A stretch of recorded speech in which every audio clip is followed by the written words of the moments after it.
বক্তব্য রাখবেন, স্বাগত করবেন 2 নং উত্তর চরবংশী ইউনিয়ন কৃষক দলের সংগ্রামী আহ্বায়ক জনাব শাহ আলী মুতাই।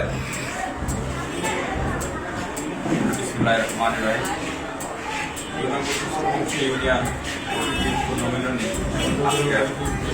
এক থেকে ঢাকা ওয়ার্ড কৃষক দলের সুপার ফাইভ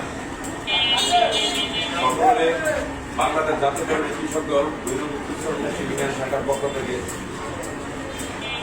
শুভেচ্ছা ও অভিনন্দন ও সালাম। আসসালাম আলাইকুম। আমরা আজকে মূলত নয়ডা ওয়ার্ডের লোক একত্র করার উদ্দেশ্য হইল আমাকে বিভিন্ন ওয়ার্ডগুলা আমরা খুব সবটি ওয়ার্ড করতে পারি নাই। আমরা দূর সময় কিছু ওয়ার্ড কমিটি করছিলাম, পরবর্তীতে বিভিন্ন দায় জামালার কারণে আমরা ওয়ার্ড কমিটিগুলা